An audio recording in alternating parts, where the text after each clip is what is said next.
everyone. And I'm delighted that all of you could take the time out today to listen in on our conversation and participate in this discussion that we're having today. My name is Aniruddh Nigam. I'm a research fellow at the Center for Applied Law and Technology Research at the Vidhi Center for Legal Policy. And the Center for Applied Law and Technology Research gets abbreviated to ALTR. And one of our areas of interest at ALTR has been looking at how we can transition into a tech-driven future or into a future where information and communication technologies are widespread in a manner that continues to achieve the public good, safeguard people who are vulnerable, and that sustains this growth and development. And I think within this area of interest, one of the stories that has been um, very interesting and that has been fairly exciting is the story of e-commerce. So if you go a few years back, there was this very dominant characterization of e-commerce as a fledgling industry, one that had to be safeguarded from regulatory rigmarole and that had to be promoted in order for it to actually develop into what people were genuinely envisioning as the future. Because if information and communication technologies are going to be widespread, it's somewhat obvious that retail and commerce is likely to take on to these technologies. And I think as we went down that path, some midway through going into the future, I think the space we find ourselves in is we're realizing all is not well when it comes to e-commerce, and there are these things that seem to be not progressing in the way in which we had envisaged them to progress when we were characterizing e-commerce as this fledgling industry that would open up commerce to everyone and would remove structural barriers to the market. So, and some of the entities who occupy a very central role in this conversation seem to be digital platforms and large e-commerce platforms like Amazon, like Walmart, like eBay and Flipkart. So, um, looking at the role of digital platforms and the story of e-commerce, we've actually at the Center for at Alter, we've recently released two reports which look specifically on these questions. The first, which is directly under discussion today,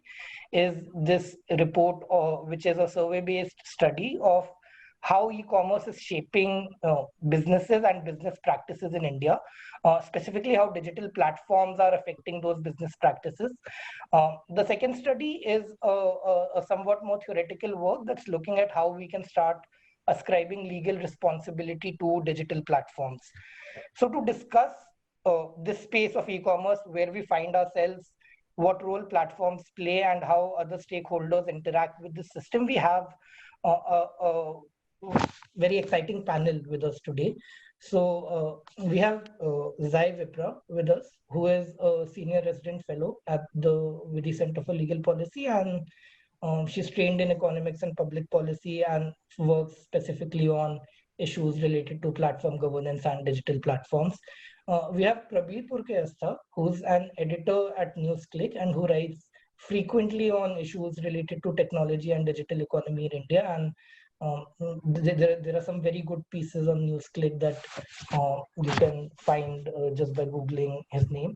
And we have Kartini Samon with us, who's Asia Regional Staff at Green and who specializes in agricultural supply chains and that area of commerce. So just in terms of structuring this discussion, we'll have a set of opening remarks by all panelists. We'll follow that up with a discussion on a few themes. Um, so these sub themes are basically these really broad ideas of value, this idea of dependency, the role that data plays within the growth of digital platforms, and the idea of the responsibility of digital platforms. And we'll talk more in depth about these themes when we come to it, but that will be a free discussion. And then we'll circle around for closing remarks and then open the floor for questions and answers. So to begin, therefore, with the panel, like I said, there are multiple stories of e-commerce that we've heard over the past few years. And there's a tale that's now grown up and that has some sense of a history behind it. And I think it'd be interesting just to listen from the panelists about what the story looks like based on their work, based on their experience, and based on their perspective. So I think I'll invite Zai to begin with remarks on what the story of e-commerce seems like from where she stands. Thanks, Aniruddh. Regarding the story of e-commerce, I'll speak on the report that we released that you mentioned. And because it gives a much needed, I think, empirical basis to trends that we suspect have been happening. And we decided to do this study because before like all the announcements started coming in of investments in geo, and we also knew about the phenomenon of new retail where the merging of online and offline retail has been taking place. We wanted to see what economic scrutiny there could be on such deals, because the scrutiny that we saw was limited to questions of privacy. And in order to see this, we did 2 surveys, one among consumers and one among sellers. So we surveyed 402 consumers and 68 third-party sellers on the 2 biggest e-commerce platforms in India, which is Amazon and Flipkart. And together these constitute the majority of the market in India of e-commerce. And we asked them about their purchasing behavior, about their selling behavior, what they thought of the platforms. We noticed that there were 2 phenomena that were occurring. One was that e-commerce was becoming more and more like infrastructure, in that it provided the basis for commerce transactions. And with all these deals, we know that it'll become the basis for all of commerce. So it'll be a situation where third-party sellers, who will now be like your local kirana store, will be subordinated to the logic of the e-commerce firm that drives the market, or the logic of the firm that digitalizes the market. And so we did see that that e-commerce brings a lot of value to both third-party sellers and consumers. So the primary value add for third-party sellers is that they have access to new markets, which they wouldn't have otherwise. And for consumers, it is that they have low prices.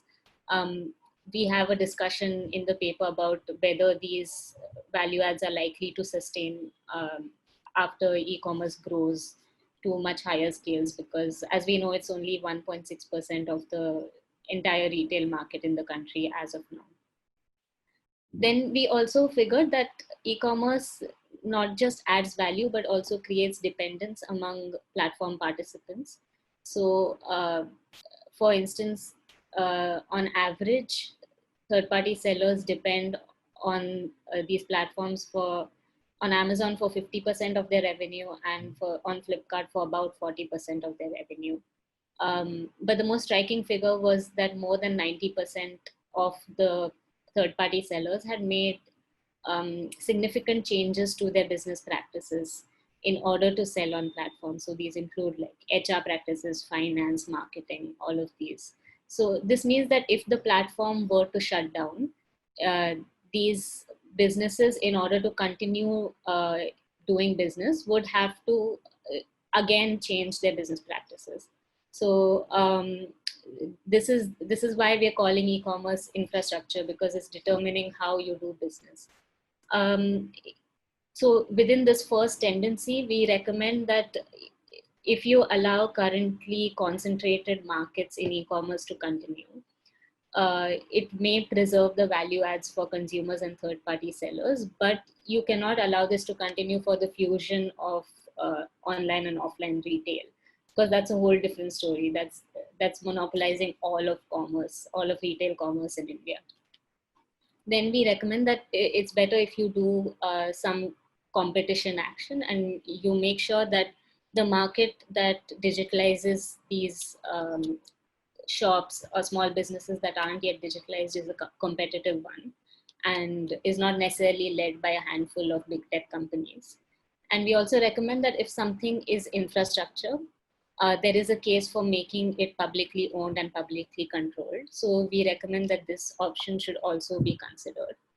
The second tendency that we saw is that e-commerce is platformizing what is understood as infrastructure. And when we say platformize, we mean it's fragmenting it, or it's privatizing it in a way, or it's enveloping it, which is to say you have network effects in one market, which you're able to then transfer to another market to be able to capture the other market.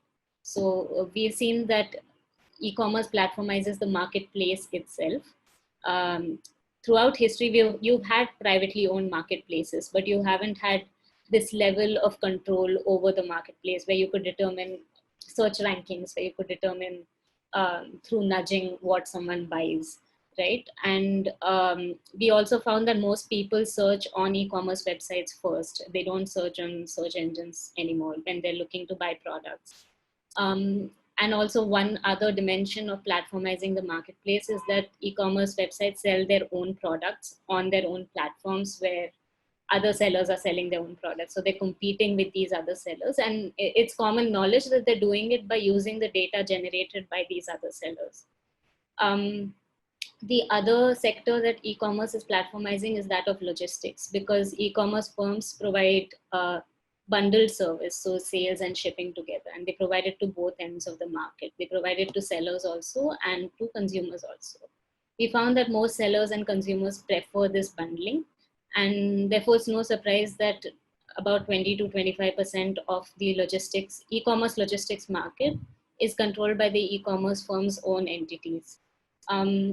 So given these tendencies towards platformization, what we recommend first of all is a regime of mandated non-personal data sharing, so aggregated data sharing, so that third-party sellers stand a fair chance of competing against private labels, which are e-commerce platforms' own products.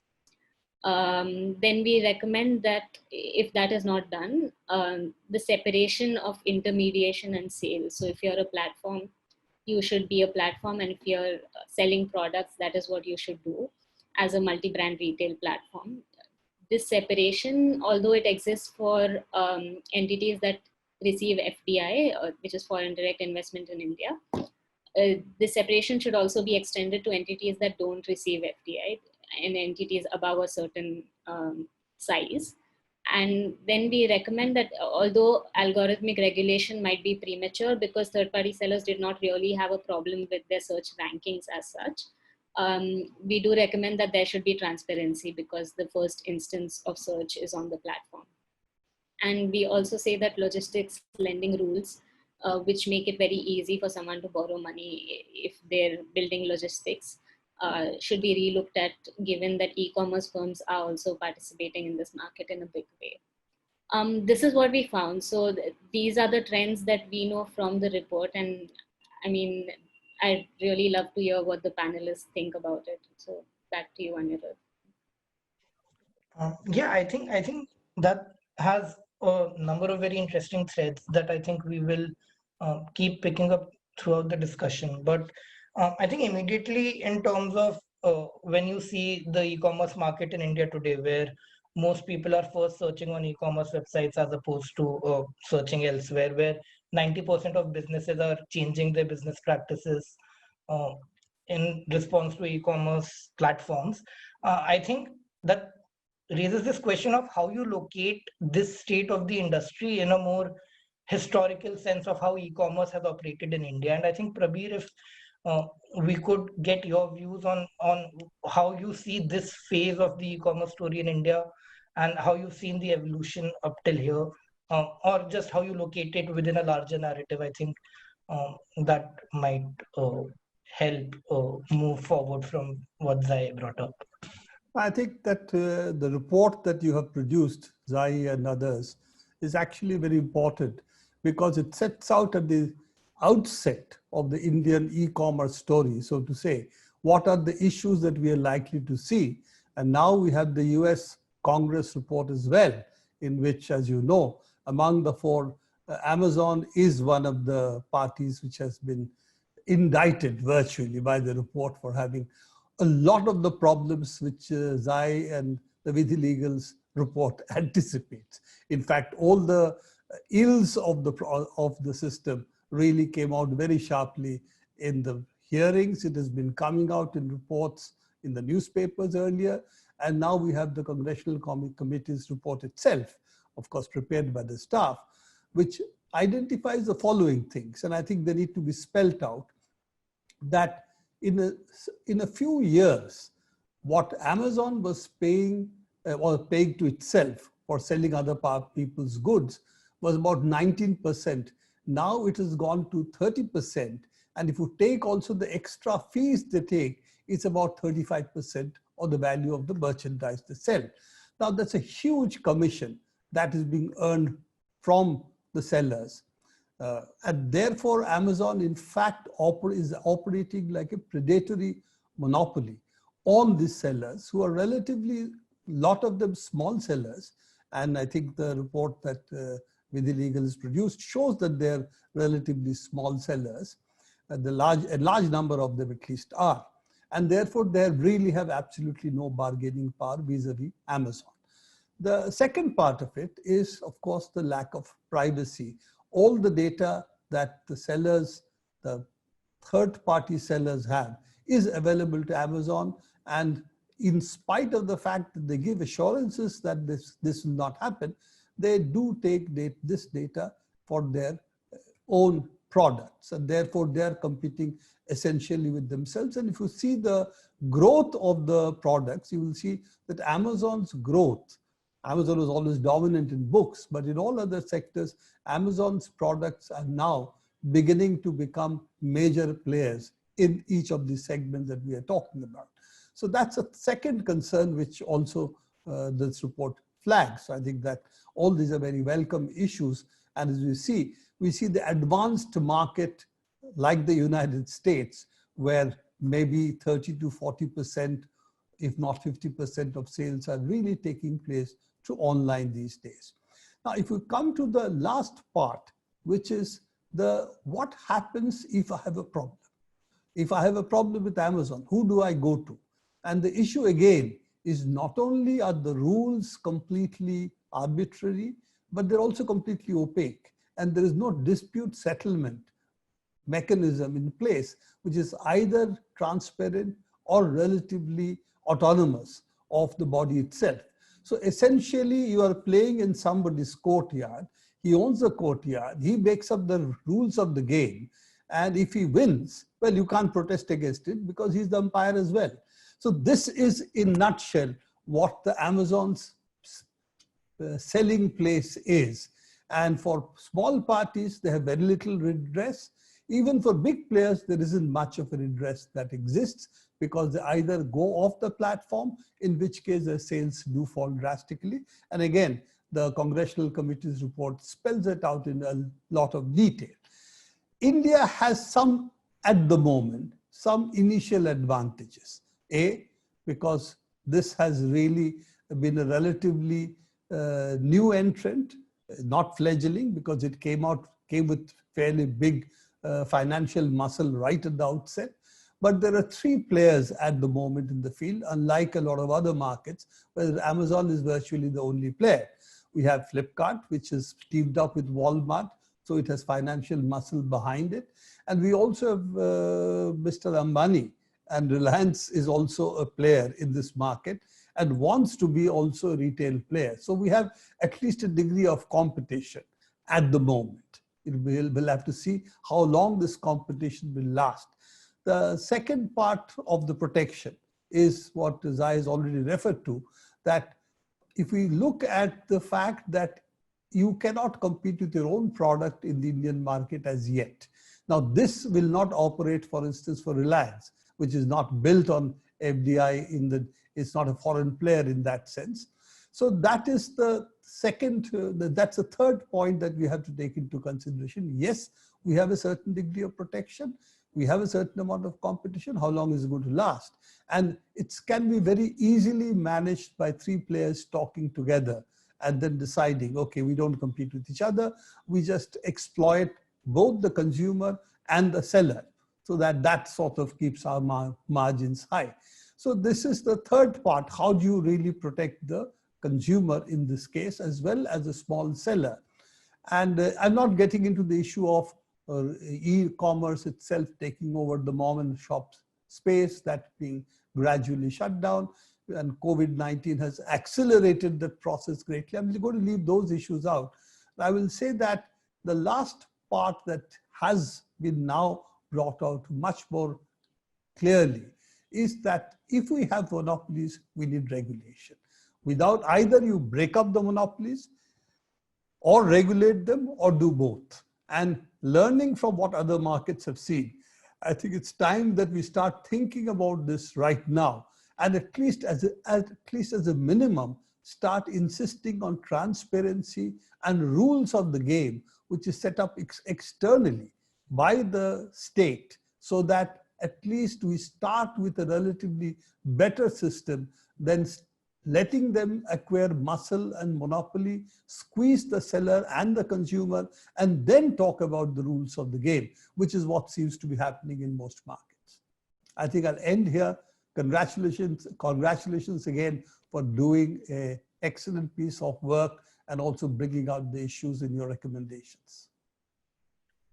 Thank you, Prabir. I think those are some really insightful comments that sort of do well to summarize the dilemma that the e-commerce space finds itself in, or the state that it finds itself in. I think in the spirit of learning from other markets, and I think also looking beyond, let's say, mom and pop shops, and looking at the chain of food supply and how e-commerce through digital platforms affects those. I think Kartini, I've read some of your work on markets in Indonesia. I was reading your article on datafication of food today, and I think there are some very interesting experiences from these other geographies that are perhaps socioeconomically similar or around where India is today, and therefore experiences from those geographies could be instructive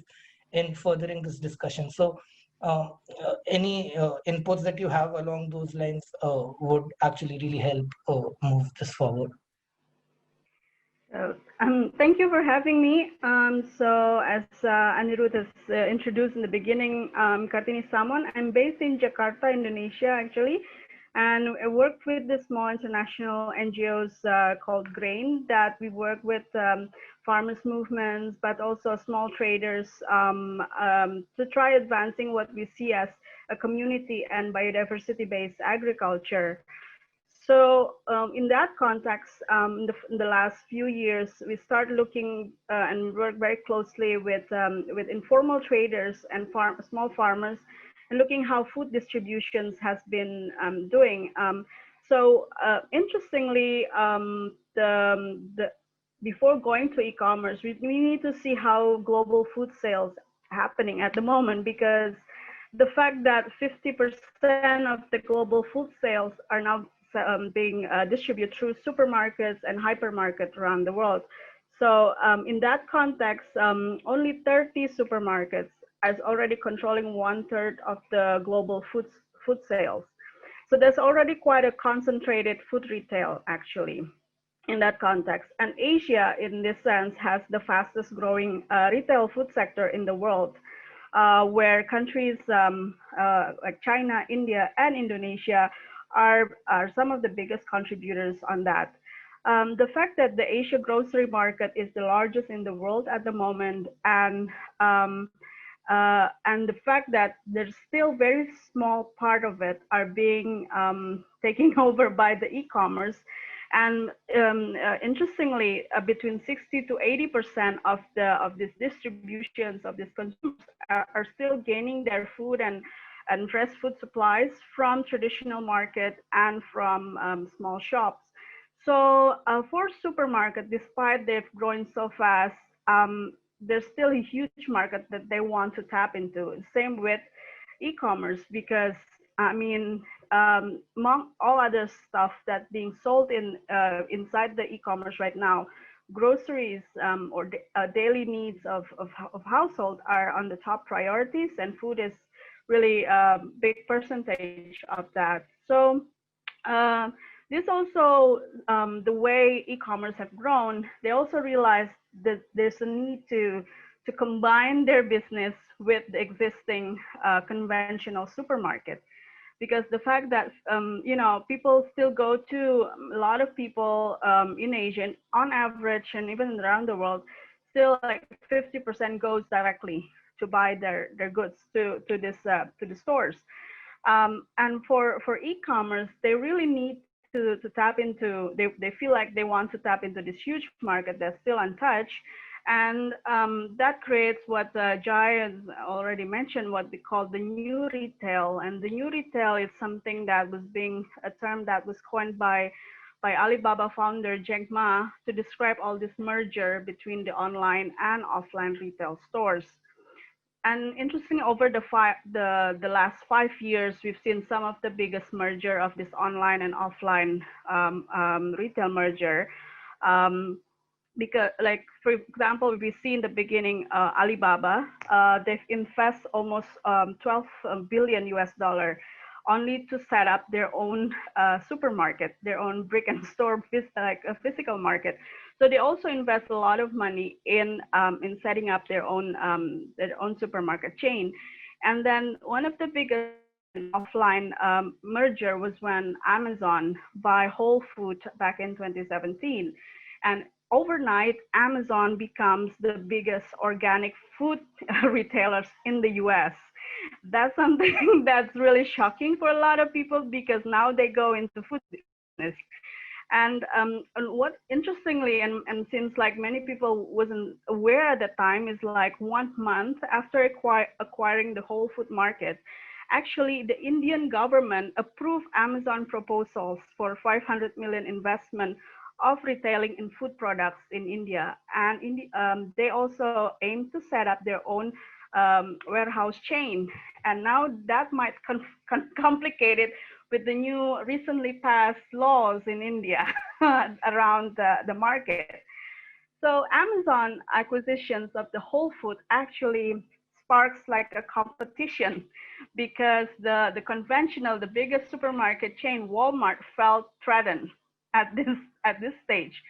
And they both want to take, you know, some access to the biggest Asia consumers at this moment. So in 2018, Walmart acquired India's biggest online retail, Flipkart, and that sort of marked, you know, Walmart entry into the e-commerce business. With you know, it's not a small investment. It's like majority shares in Flipkart. So basically now Flipkart is owned by Walmart already. So when in the beginning I said we have like 30 supermarket that sold already 1/3 of the global food sales. If you combine this in the last 5 years with the e-commerce, we got top 5 only. And those are Amazon's, Alibaba, JD.com, also a Chinese owned companies, and then Flipkart and Rakuten, which is a Japanese owned company. But what is interesting is between these top 5, JD.com, Flipkart, and Rakuten, all of them are partly owned by Walmart. So another, as Prabir is saying, we have top 3 players. It's not just in India, it's all over. So it's Amazon, basically, Alibaba, and Walmart. So we haven't touched on Reliance, because that's another big player inside India. But what happened is, and I really want to highlight how the pandemic actually boosts all this e-commerce. And this year, that's why we start seeing huge investment pouring into Reliance, actually. So the last, now we are entering almost 7 months of the global pandemic that happening all over the world, that limited people, and we all now confined in our houses. But if we see the comparison, how millions of people are losing their jobs, you know, you see images of, you know, people are on the street trying to get back home. But also on the other side is, this is the moment that the e-commerce really getting such a huge profit, because the first month of the pandemic, it triggered such panic buying, and people trying to stock foods and stock supplies in their houses and hope they can survive, doesn't have to go to the stores. So during this 7 months period, Amazon founder Jeff Bezos reportedly increased almost 100 billion US dollar profit just since January, and now he's sort of like the world's richest the world's richest man because of that. JD.com, the China second largest e-commerce, reported 374% of increase of transaction volume just since January compared to the same period last year. And also, what is interesting, and I'm sharing something from China, is what is interesting is e-commerce market in China only account for 4.9% of the total fresh food sales. The same with what Jai said, India is just 1.6%, so the market is still huge. But since January, new users of the e-commerce platform increased to 200% on daily basis. So that's a huge profit for them. And also we see inside India, some of the, they're not small, but compared to those giants, it's still relatively smaller. But for example, Zomato is trying to acquire Grover for 750 million values. That happened after Zomato lay off 500 employees in India alone, and said that they have economic downturn from their business. But you know, the reality is they're getting so much profit. So India is a huge market, not only because of the populations, but also there's still a huge space that the e-commerce thinks that they can expand. But also the fact that India has around 12 million Kirana stores. India has around 50 million food traders, hawkers. That's the second largest, workforce after agriculture. So this shows that the competition is not fair. You know, if we talk about competition, you have to also see who are they. 12 million stores, the millions of food traders, and they don't amount of money that stores like Amazon's or stores like Flipkart have. And so at the moment, India is sort of like in the center of this Amazon and Walmart competition. But now Reliance think, okay, I'm here, I'm already present in the country. What can I, can I take part of this competition? Can I get a slice of this? So I think what is interesting that Reliance is joining competitions by getting investment from using WhatsApp as a payment tools further. That's the plan. It's going to change how WhatsApp plays. You know, it's not just a messenger app. It's now become a payment device. And further, this could sort of becoming more concentrated, because I'm just throwing this on the table that Walmart is at the moment is in the process of negotiating with Tata Group to invest 25 billion US dollar. And that will be the world's biggest investment in retail between e-commerce and the conventional shop, if it happens. It's definitely a lot bigger than their investment in Flipkart, definitely a lot bigger than the Amazon's and Whole Food investment. So the question, of course, in this whole context, in where is the place for, farmers, the producers and traders, as well as like smaller consumers, the fact that this all has to go to, this third-party payment. One, you have to have access to banks, and the reality that many people in Asia, in my country, in Indonesia as well, and I'm sure also there's also experience in India, many people doesn't have access to banks. and that makes them sort of limited if they have to go through this third-party app. So in that all the situations, like the challenges is very few countries have regulations on this new retail model. Prabir, you're mentioning, what if we have problems? You know, what if we have problems of buying goods from Amazon? Who will we ask? But when they go to food seller, the question is, like, for example, the issue of food safety and health. If someone gets food poisoning from buying, you know, food on this platform, who will be responsible? Is it the one who sell or posted that on the platform, or the platform itself? How do we, you know, where is the accountability of that? Also, the intertwining of this groceries and online companies is often become a test bed of new technologies like unmanned stores. JD.com have a lot of unmanned stores tested in Jakarta, and where I live now, they have at least 3 stores with unmanned stores, and also have that shape consumers' behavior through all this data gathering of consumers and you know, optimizing all this vertical value chain. Because when you see the app, you get like less choices of goods. You know, there will always be the top sellers that you get, and then often those who pays certain higher percentage. And how do you make sure that local producers can get access to that? For example, farmers or dairy sellers in India, how do you get access to and make sure that your products are being chosen by the consumers? But in the same time, there's a shrinking variety and diversity of food that we can access, because, you know, sometimes they just sell all this processed food that easily delivered. They avoid selling fresh food. Of course, there's also now like vegetable box that delivered fresh food. But there's also consequences there on how to make sure that it is, you know, it works in a good competitive ways with all these small traders and producers.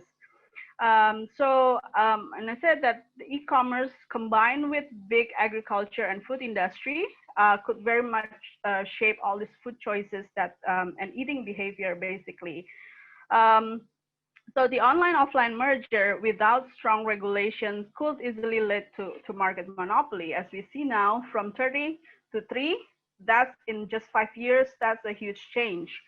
And this could very much affect the life and death of millions of not just the local neighborhood kirana stores, but the street vendors, but the farmers, the small farmers who are the backbone of a lot of India retail food groceries, basically until now.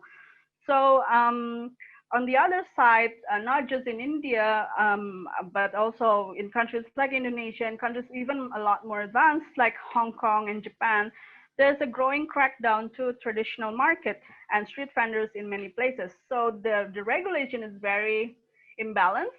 There's a very strong crackdown to the traditional market. I'm calling them, you know, unsafety, unregulated. But the question is, how do you make sure that, how do you know that the food are sold in this e-commerce are safer? You know, it's, so this traditional market also holds such a unique culture and traditions that's been held and passed for decades and sustain actually livelihood of millions of people in the region, in Asia, and as well as in India in particular. So I'm just gonna end my sharing that, then we can continue discuss. Thank you. Right, thank you so much. I think those were fairly comprehensive and fairly like a well-rounded picture of what's happening and what we can expect. So I think we'll in fact perhaps expedite our discussion and move to question and answer soon, but we'll possibly just open up 1 or 2 themes for slightly deeper discussion at this stage itself. I think the first sort of theme to open up here is this question of value and dependence, because there is this traditional narrative of the efficiencies that platforms bring in terms of providing greater market access, in terms of enabling better price discovery for sellers and buyers in terms of perhaps lowering prices. At the same time, it does seem like there are people who are left out of these benefits, or there are people who are not at the center of this idea of what amounts to value or what amounts to efficiency. So in that sense, I think uh, there are two questions that I wanted to pose to the panel, and see where we stand on those questions, because and these two questions come from the three basic insights that we uh, get from the discussion prior, which is one, that there is an almost inevitable monopolization of e-commerce.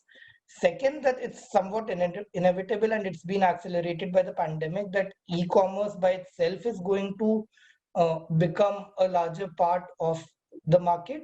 And third, that there is a degree of regulatory ignorance in terms of instituting transparency or instituting accountability or instituting equity within the space of e-commerce. And I think that's why there are these two questions in terms of value and dependence, which is one, how sustainable really are any values or any efficiencies that are created by digital platforms, and whether the efficiencies that they create are part of a bait and switch business model, where uh, once that dependence is created, suddenly the table flips on the head of the people who opted in. And the second question is, who really is at the center of this idea of efficiencies and values that platforms forward? Because, and this is very interesting, because I was reading what Kartini wrote about this, which is that when they had a milk poisoning scandal in China, what Alibaba did was set up farms in New Zealand to transfer milk, to source milk from.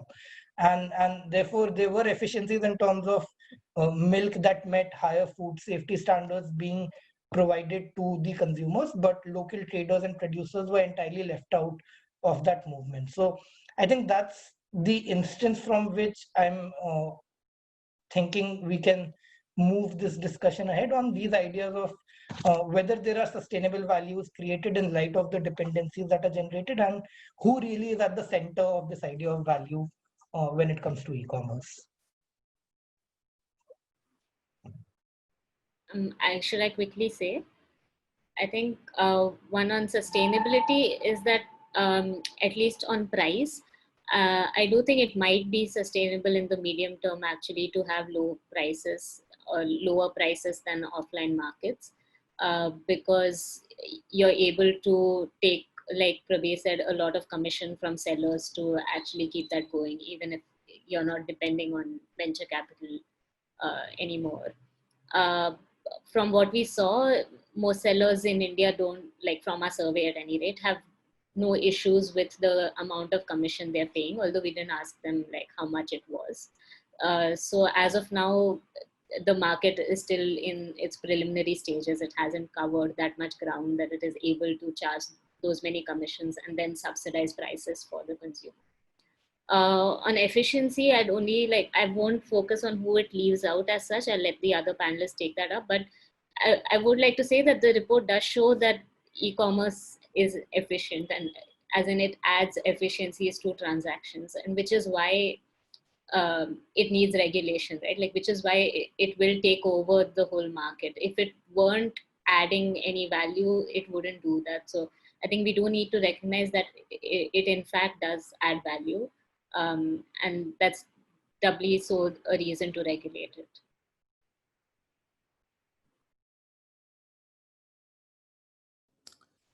Yeah, do you want me to be the next one? Yeah. If you want to speak next in the discussion. That's totally up to you. You're the chair.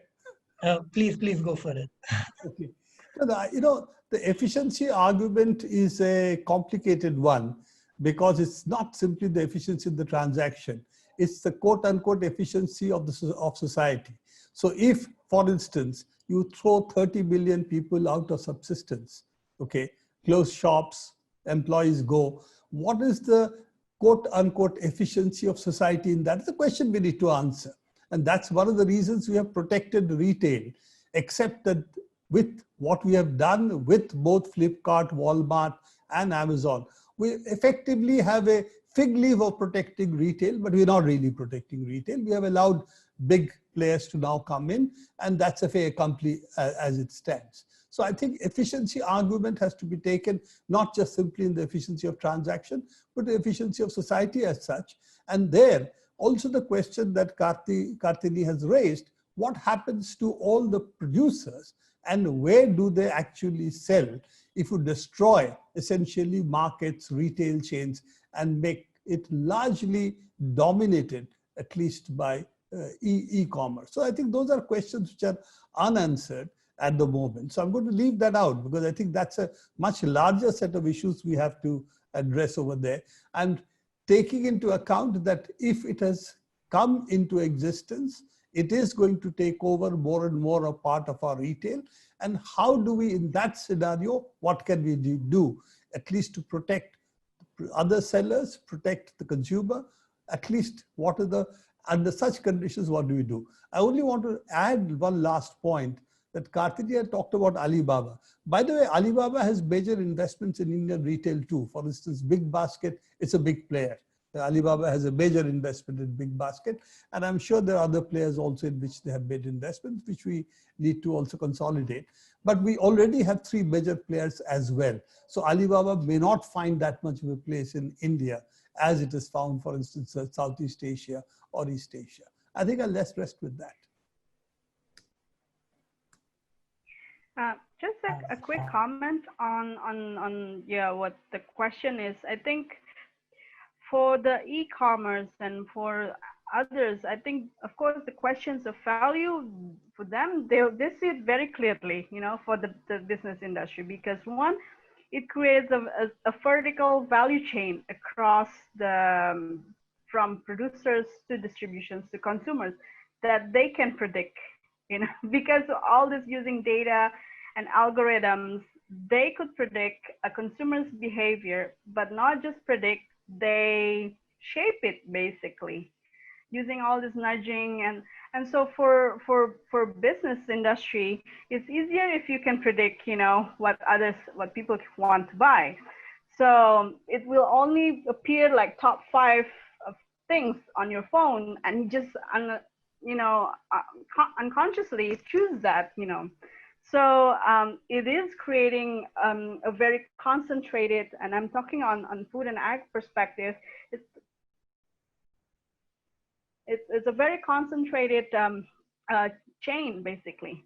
And for people working on food and agriculture, that's worrying. Why? Because our food is already very limited. You know, our staple food from abundance to only 9, top 9 of, and now if you come into all this, algorithm, what happened with our choices, you know, the rights for us to choose what we want rather than leaving it to some data algorithm to decide what we want to eat or what is good for us.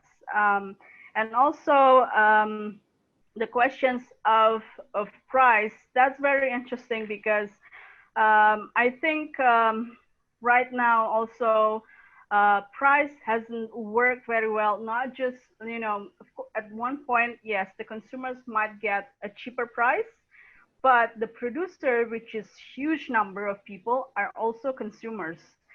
If they cannot sell their produce, they don't have cash.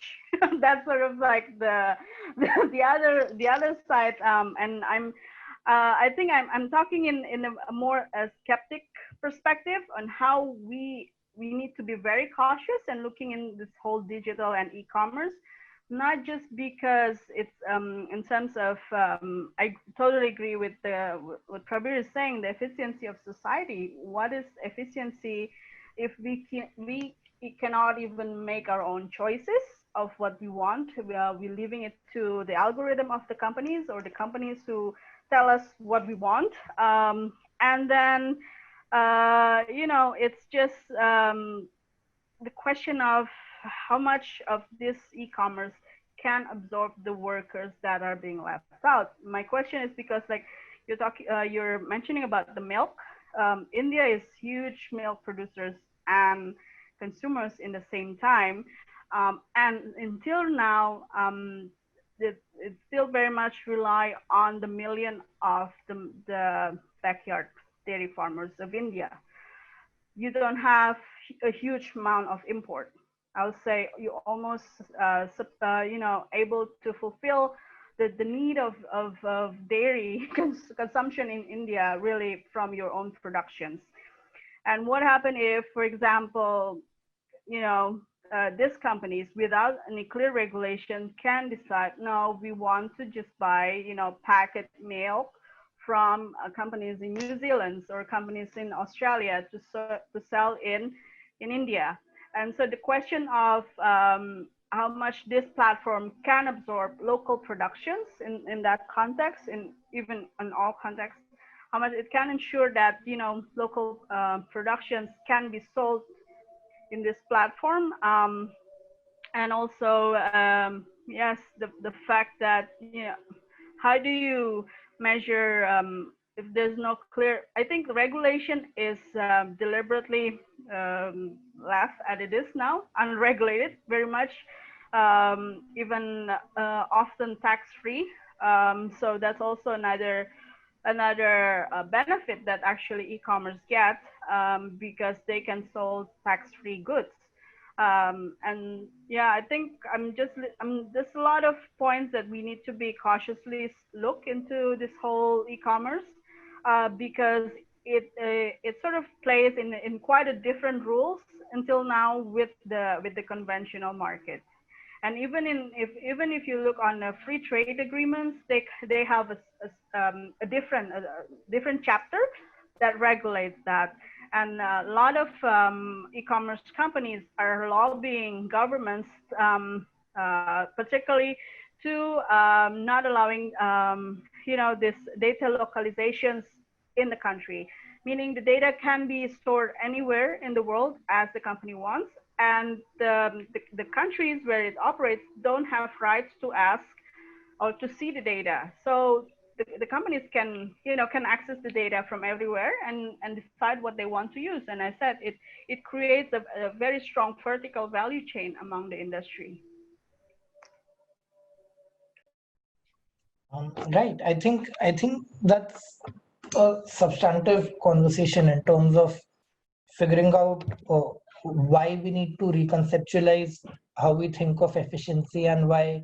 And I think there is a considerable academic movement that's asking for these standards of consumer welfare to be revised, and that's asking for these standards of what amounts to efficiency in assessing competition law actions to be revised. And I think we're attaching to a very important conversation that's happening both academically and as well as in policy circles like this. I think just to advance on to perhaps a more future-facing aspect of this discussion and picking on things that have already been spoken about, I think the last two sub-themes, that is the role of data and the role of the legal responsibility of platforms, both point in some sense to a regulatory role somewhere that the state is either not fulfilling or is not fulfilling appropriately.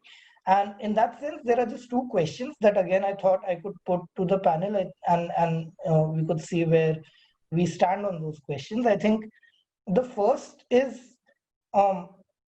when is and this is well documented, right? Like Amazon, in Amazon's antitrust paradox, Lina Khan notes how Amazon is using data from its sellers to replicate their businesses and eventually enter that market using its own affiliated companies itself.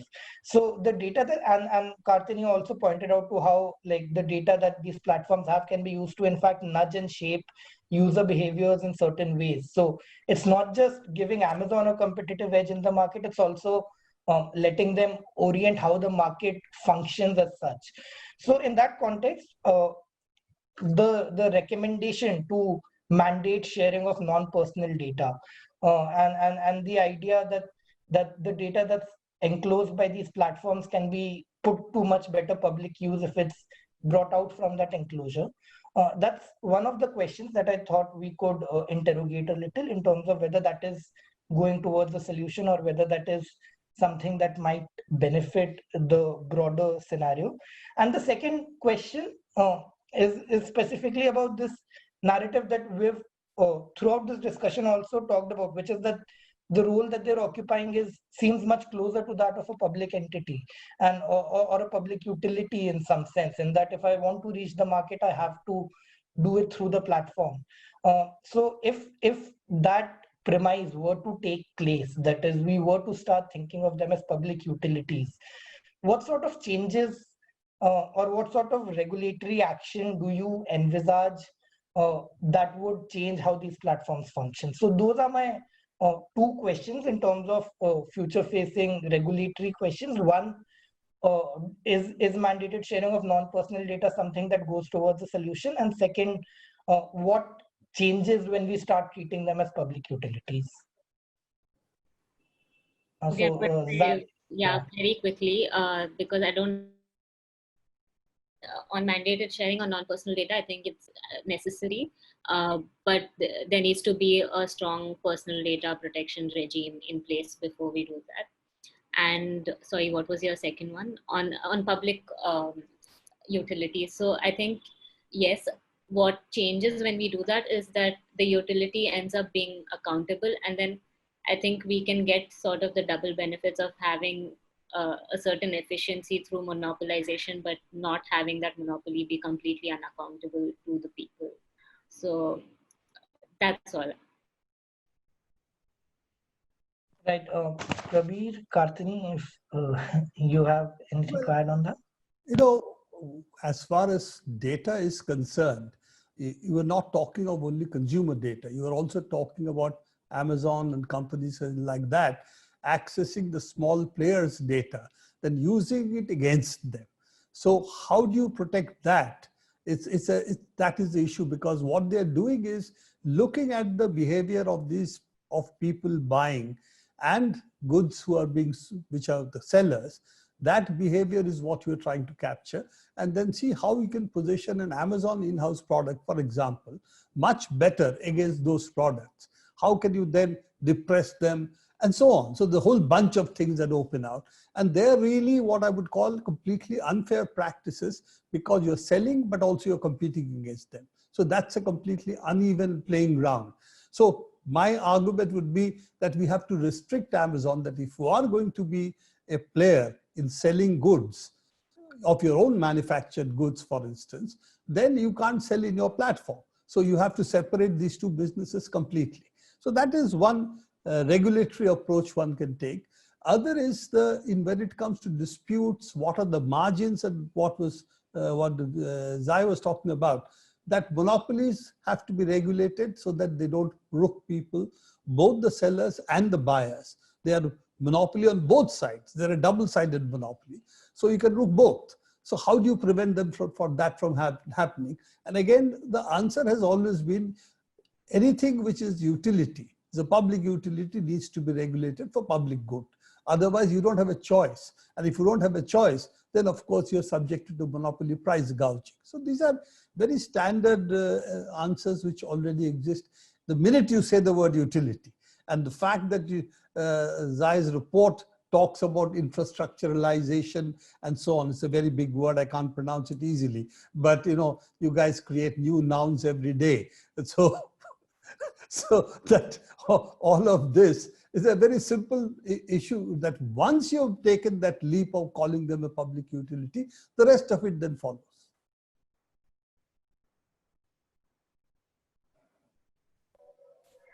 Yeah, I totally agree that when we talk about data, it's not just your personal data. It's a lot more than that. It's the market behavior data. It's you can predict, and also during this pandemic is actually what we see interesting is the way there's very little regulations inside that practices of monopoly on trying to gaining as much of benefit of as much as profit. For example, during when we start the pandemic, the first thing that was taught or was told to us is you need to use hand sanitizers, You need to, mask. And here I remember between March and April this year, actually, the price of hand sanitizers sold in the e-commerce platform, because nobody wants to go to the supermarket, are are unbelievably high. But also they can, it was interesting because at the first few weeks it says no, it's not available, and then it's gone, it's out of the market, and then after that, like in mid-April something, you see it start being sold again in this platform with the price like triples or even quadruples of the original price. So the fact that there's no regulations of that can be touched on the e-commerce at this stage, that's sort of worrying, I think. And that's not happening in, now that's in, it starts to happen in, if, for example, the companies doesn't exist and they can operate from everywhere around the world. How do you get that accountability from companies who are not even present in India, for example, or in Indonesia? Because many of it, like for example, here, Alibaba and Lazada, they are based in Singapore, many of that, but they sold goods to Indonesia.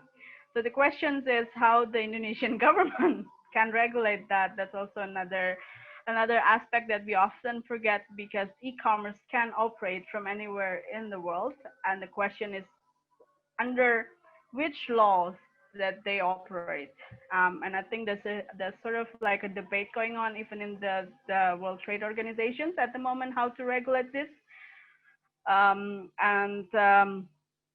Yeah, that's sort of the public utilities, and I said that's also because how the data of the market and how to ensure that in agriculture it's even scarier, because for example Fujitsu with this Japanese retail, they work together and they can decide on this data of the weather and of the product.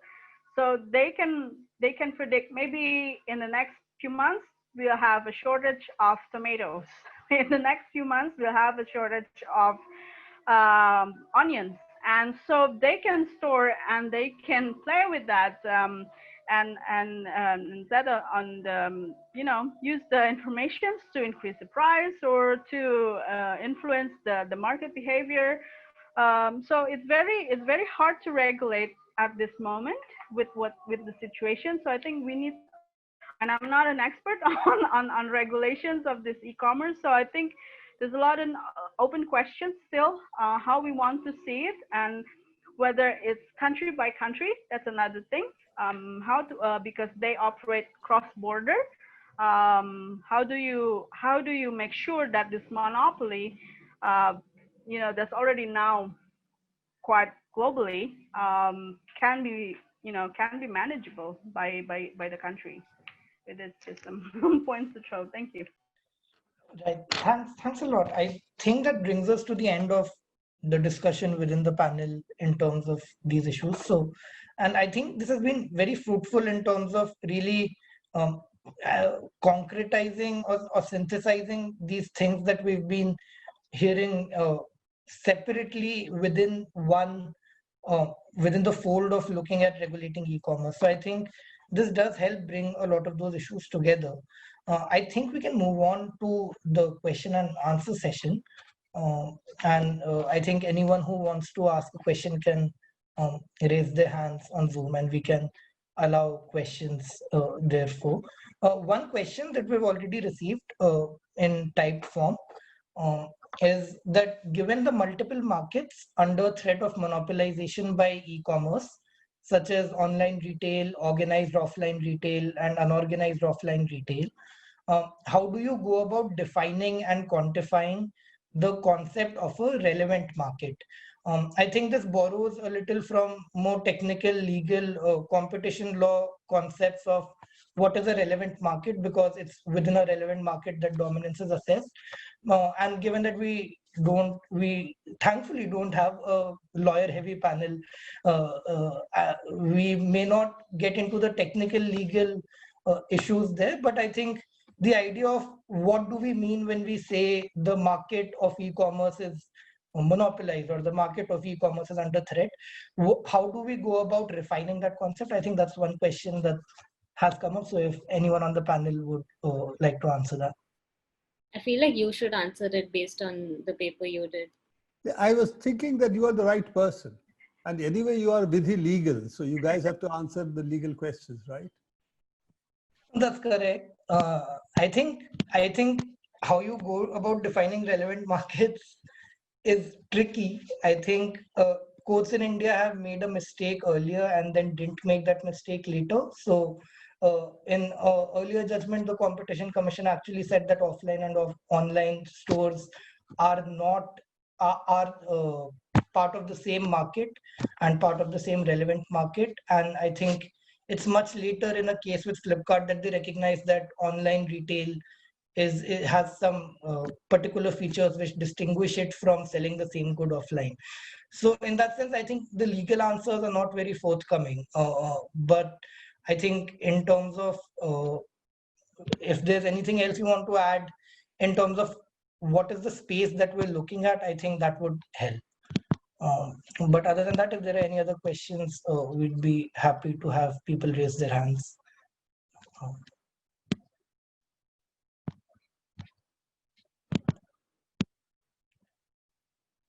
Right. So another question that we've received is, and this is not legal and technical, so I think we can open this up to the people on the panel, is what is the political economy of regulating e-commerce markets, given the fact that the government of India is keen to attract FDI and is unlikely to take serious action against Reliance in case it becomes monopolistic in this space. Is the possibility of breaking up Amazon, as an example, a reality? Or should we strategically be looking at other alternatives, such as a self-regulatory code on dispute settlements or other similar, more light touch, perhaps, alternatives?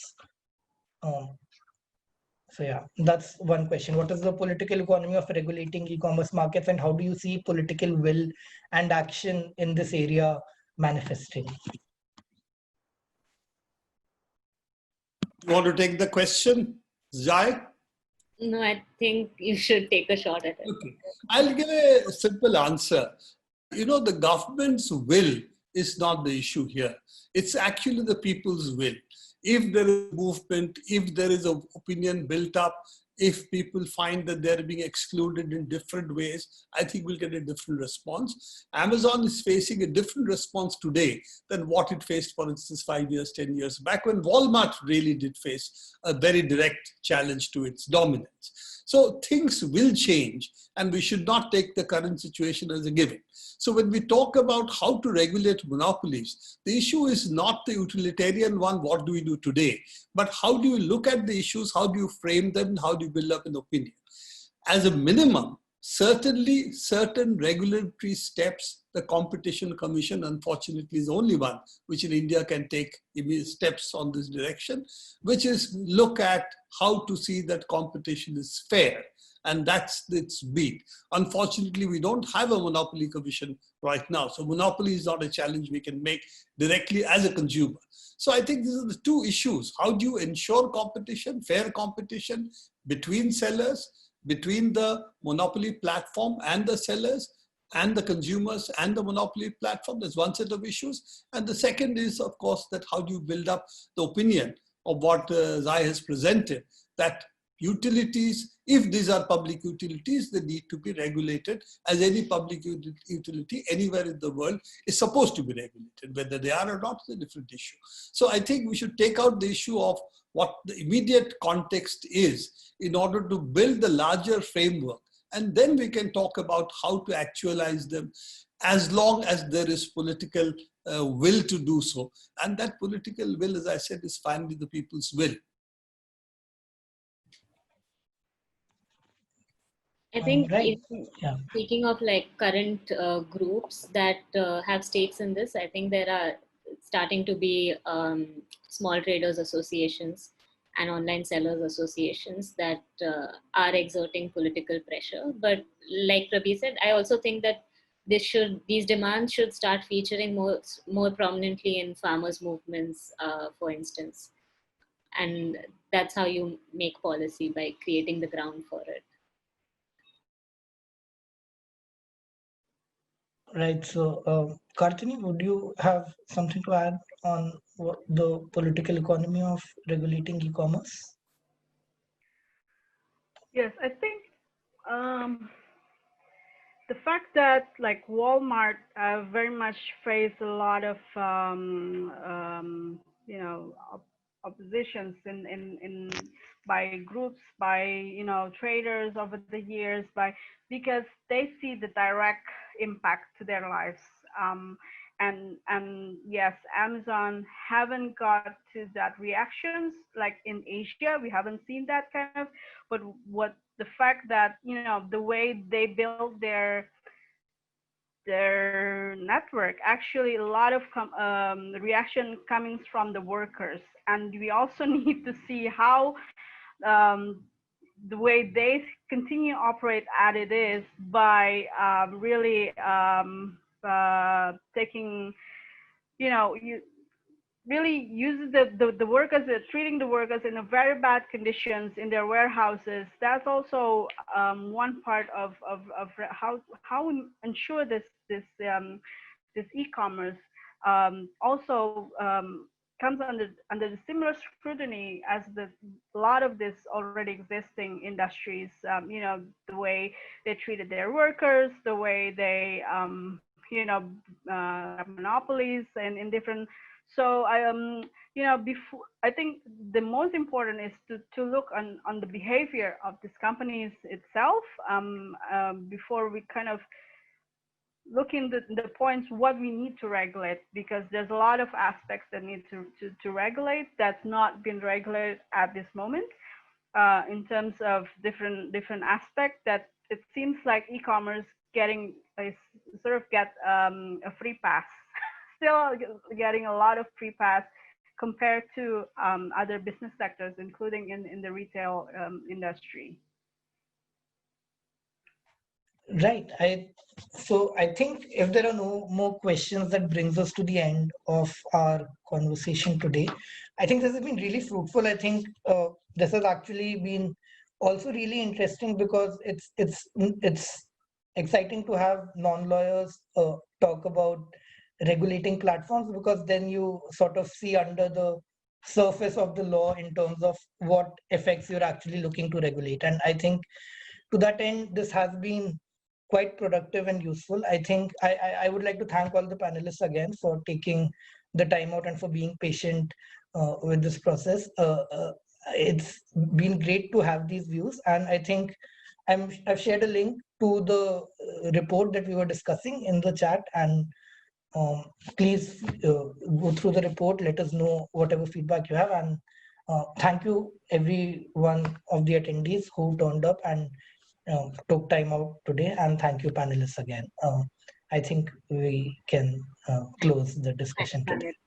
Thanks, Prabir and Kartini. Thank you, everyone.